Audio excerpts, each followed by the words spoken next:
pecinta jejak beksi di mana saja berada. Alhamdulillah hari ini saya bisa silaturahmi ke tempat Bang Dedi Tingkes. Sehat Bang? Alhamdulillah. Alhamdulillah. Beliau salah seorang pebeksi di kampung sawah yang belajar dari Kong Ajas Bule, Bang? Iya. Oh. Nah, yang menarik tentu teman-teman FB juga sudah paham kalau akun FB beliau tuh bernama Dedi Tingkes kan gitu. Dedi Tingkes kan gitu kan.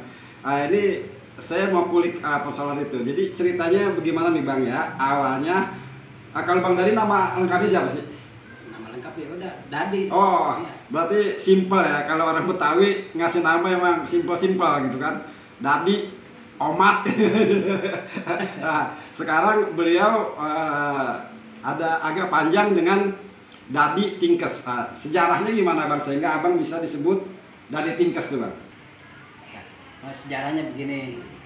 Dulu waktu lagi saya latihan sama Kong Haji Asbulo itu kira-kira sekitar tahun kurang lebih tahun 80-an lah kira-kira saya. Tahun 80. Saya dari pertama jalanin jurus beksi, gedik, tancap, sampai akhirnya saya jalanin tingkes. Nah itu setiap ada acara di mana atau di mana acara panggung atau baru ada anak yang mau belajar, itu selalu saya tuh disuruh jalannya sama Kong Haji. Saya jalaninya pasti jurus tingkes. Saya jalannya jurus tingkes. Nah sehingga begitu saya jalan tingkes, ada suatu undangan, ada orang juga sebagian yang nggak ini nih, yang nggak kenal sama saya, yang cuma kenal sama-sama aja. Dia bilangnya begini, kalau seandainya ini seandainya nih, ini kita panggil Dadi atau kita undang Dadi. Nah sebagian ada orang yang bilang begini, Dadi mana sih? Itu Dadi Tingkes.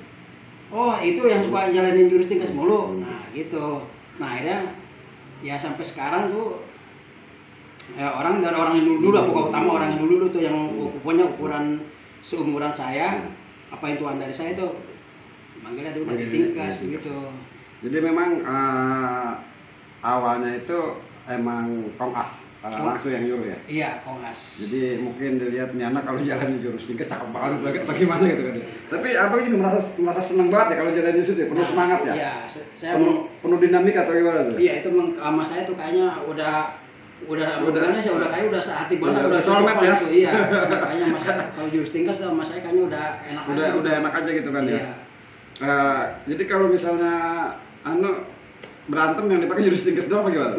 Kalau itu sih udah macam-macam lah.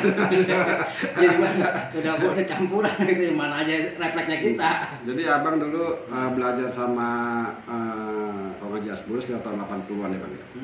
Itu kira-kira pada saat itu usia Abang itu berapa? Waktu itu sekitar antara 80-an. Enggak usia Abang? Iya, kalau 80-an kira-kira usia saya antara 17-an lah kira-kira. 17 ya? Berarti iya. masih darah muda gitu. Iya, 17-an kira-kira itu saya. Nah kalau misalnya kita lihat, kan banyak aliran silat Betawi Bang ya? Iya. Itu kenapa Abang belajarnya beksi? Apa karena memang kampung Petokangan ini tempat Abang tinggal itu merupakan kampung beksi atau gimana Bang? Ya kalau dibilang kampung beksi sih emang di sini hampir merata dari ujung ke ujung ke sana juga emangnya beksi. Jadi itu saya karena udah kedengar dari masih bocah kecil, ya? Iya, tuh dengarnya udah beksi ya udah, jadi makanya tuh kayaknya udah dengar beksi sama saya tuh udah nggak asing udah lagi. Asing lagi ya? Karena memang kalau kita bicara sejarah ya, kalau dari literasi yang kita baca gitu kan, memang kan kalau bicara Petukangan ini kan dibawa oleh Kong Haji Gojali dari Dadap ya. Iya. Nah yang belajar kan memang Kong Asbulo, Kong Simin, Kong Nur, Mandar Minggu kan memang tokoh Petukangan semua gitu kan ya. Iya. Nah dari beliau lah akhirnya menyebar gitu kan, dan generasi-generasi semacam Abang ini juga kan akhirnya menjaga, melestarikan dan mengembangkan kan gitu. Iya. Terus yang menariknya buat saya nih Bang, jadi banyak murid-murid para guru besar itu kan mendirikan padepokan ya Bang, Iya. perguruan silat. Itu kenapa Abang sampai saat ini belum tertarik atau gimana Bang untuk mendirikan perguruan beksi Dadi Tingkes gitu? Saya bukannya nggak tertarik. Waktu saya belajar nih dari dari awal sampai akhir juga tuh saya belajar. Itu emang gak ada niat sama sekali buat jadi guru. Jadi pas itu niatnya apa Bang? Ya buat begitu saya bisa ya buat sendiri atau ke anak-anak saya, saya begitu yang saya mau ajarin. Enggak niat buat megang pasar gitu? Enggak sama sekali. Sama sekali kagak. Jadi enggak mau jadi guru, mau megang pasar kan gitu? Ada sama sekali. Enggak sama sekali Bang ya? Pokoknya saya belajar emang begitu saya belajar nih sampai setelah juga kagak mau sama sekali saya pengen jadi guru nih. Gua harus gimana biar kayak orang-orang yang lain itu enggak ada niat sama sekali. Sama sekali Bang ya. Ya sampai sekarang gua enggak ada niat. Ya paling ada sih 1-2 orang mah ada juga gitu yang datang. Tapi ya udah datang ya udah belajar ya sampai saya ajarin juga sih. Jadi memang orientasi awalnya Abang belajar itu seperti pada umumnya orang Betawi dulu kan, habis lu ngaji di atas lekar, lu turun ke latar main pukulan. Jadi kalau orang Betawi itu kan memang harus bisa ngaji, bisa main pukulan.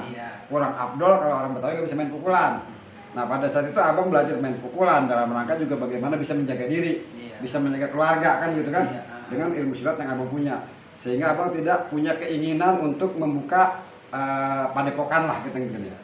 Tapi sebagai tanggung jawab moral tentu karena banyak juga orang yang kenal Abang menguasai silat beksi, tentu kan ada yang datang lah ya 1-2 belajar ya. Itu kan nggak Abang tolak kan? Enggak, alhamdulillah ya. Nah itulah para pecinta beksi sedikit banyaknya tentang asal mula Bang Dedi Tinkes ini mendapat julukan gitu kan. Karena pada saat setiap acara perhelatan, kalau misalnya beliau tampil atau apa itu memang awalnya dari Kongkas ya? Iya, dari Kongkas ya. Nah sekarang kan Abang bisa melihat sendiri bahwasanya alhamdulillah hampir setiap kampung itu kan adalah Bang perguruan beksi gitu kan ya? Iya ada. Ya tentu kan ada plus minusnya kan itu kan ya Bang ya? Nah, itu plus minus hal-hal yang biasa dalam kehidupan. Kira-kira ini aja lah komentar Abang dengan semakin banyaknya perguruan beksi yang paling tidak menggambarkan beksi semakin berkembang kan gitu kan. Iya. Terus harapan Abang ke depan tentang beksi gimana Bang? Ya harapan saya ke depan masalah tentang beksi ya semoga beksi ini semakin berkembang, semakin maju sampai ke ya pokoknya sampai kemana aja lah itu pokoknya ya pokoknya dari ujung ke ujung sampai ke ujung dunia juga itu kita harus kalau bisa gitu. Alhamdulillah kalau begitu Bang, itu juga selaras dengan misi dari Jejak Beksi. Jadi Jejak Beksi itu lahir itu untuk membumikan beksi di kancah nasional dan internasional. Gitu. Makanya alhamdulillah juga makasih banget Abang sudah mau berbagi pengalaman. Abang mau bincang-bincang dengan kami. Semoga ini juga ada manfaatnya buat teman-teman Jejak Beksi di mana saja berada, dan juga menjadi tali silaturahmi semakin panjang Bang ya dengan teman-teman Abang. Nah, buat teman-teman Bang dari Tinkes katanya jangan lupa subscribe, like dan komennya ya. Mumpung. Jadi begini Bang. Banyak yang berpendapat kenapa sih pada saat acara-acara pertandingan IPSI gitu kan, beksi itu banyak yang nggak tampil gitu kan. Itu kalau menurut Abang gimana? Karena kalau menurut ini kan Kongkas, kalau yang saya dengar dari Babe Jenal, jadi beksi itu memang seni bela diri, bukan prestasi kan gitu. Jadi memang benar-benar untuk bertarung kan gitu. Nah, apa Abang juga sepemahaman seperti itu Bang? Ya Bang, kalau dibuat pertandingan emang itu ada kawan aja juga dulu nggak boleh karena kan dibilang ya macam kayak buat pertandingan kita macam kayak kita ganden begini nggak boleh, kita sikut begini nggak boleh. Iya, kita nangkep nggak boleh. Sementara biasanya tangkap pukul ya. Pukul. Jadi memang harus banyak perubahan ya kalau misalnya emang mau dijadiin ini prestasi ya. Iya banyak yang dihilangin. Jadi kalau kata orang aja mah kita jadi rugi ya. Jadi rugi ya. Tapi insya Allah ada beberapa dari teman-teman juga yang berusaha mungkin untuk mengembangkan kan gitu kan ya, sehingga bisa juga nanti beksi ini sebagai silat bela diri juga silat prestasi kan gitu. Tentu tanpa merubah dari esensi beksi kan gitu kan. Semoga apa yang kita bicarakan ini ada manfaatnya yang bisa dipetik ya Bang ya. Kalau ada salah kurangnya mohon maaf, biasa manusiawi. Bisa dikirim di kolom komentar kalau ada pertanyaan yang lebih lanjut mengenai Beksi maupun mengenai Bang Dadi Tingkes. Mungkin Bang sebagai penutup ada yang mau disampaikan apa gitu Bang? Ya udah tutup aja. Udah tutup aja ya. Oke, saya rasa cukup sekian pertemuan saya hari ini dengan Abang Dadi Tingkes. Wabillahi taufiq wal hidayah. Wassalamualaikum warahmatullahi wabarakatuh.